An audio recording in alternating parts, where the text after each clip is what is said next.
So today I'm here doing another election prediction. This is Donald Trump versus a generic Democrat.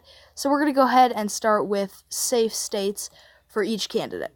Now, as I'm doing this, I'm also going to say some states here, I'm not going to, like Missouri there, I'm not going to include that as a toss-up because some of these states, a generic Democrat like, say, Chuck Schumer, well, Nancy Pelosi's, I mean, she's generic, but she's also not a good candidate whatsoever. Anyway, but, we're just talking a basic Democrat. And, okay. So, here it is, 182 for Schumer, that's safe, 164 safe for Donald Trump. Now, there's states like Arizona, Georgia, North Carolina that we know are probably not moving out of the Trump column, especially not with a generic Democrat. Now, for someone like Joe Biden or Bernie Sanders, yeah, we could probably see flips in those states, but we're probably not going to see it for a generic Democrat. They're not going to be able to really get their voters out to vote, and I just don't really think they could win there. That's also going to be the cause in Florida and Ohio. They're not going to be able to get, I think, minorities out to vote in a state like Florida. And in Ohio, I just don't think they're going to bring out their entire base. So I think they would lose both of those. And a state like Iowa voted for Trump by, I think, 9 points. Another state that a generic Democrat wouldn't flip.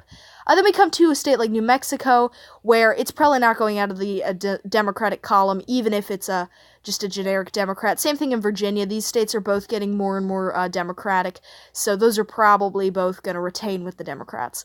Then we go to a state, let's go to the Rust Belt, where I don't think really any of the Democrats have very much appeal. They always relied on these states simply as, these are safe blue states, and they almost always go for us, and, but then in 2016, that blue firewall crumbled, and so I think Trump would at least retain Wisconsin and Pennsylvania. So that puts him at 289, and that gives him the win. And then a state like Michigan, I think, would also go to Trump for the same reason that I said before. I think the generic Democrats would just kind of rely on this being a safe territory, but ultimately it would not be, not in this matchup. Then we go to a state like Colorado. I think the Democrats would retain. Now, Maine, I think the actual state of Maine would flip. So there you have that. So Trump is now at 308, which puts him past his 2016 total. And yeah, so then we come to just a couple more states here. I would say New Hampshire's probably going to stay Democratic. And same with Minnesota, really. Now, if it was someone like Nancy Pelosi, or, maybe you could see a Democrat losing that state. But if it's someone half decent, I think it would still go to the Democratic Party. I don't even think it would be as close as 2016, because that was really close.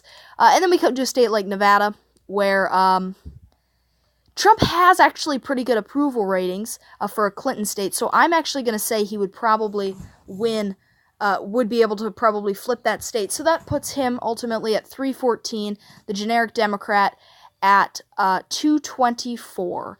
So anyway, I hope you all enjoyed this video. Let me know what electoral map you like the best. We have 270 to win, Fox News, which I'm using right now, and then we also have that app that I have that I used, I think, in the last video, or maybe not in the last one. Anyway, but I hope you all enjoyed. We'll see you next time.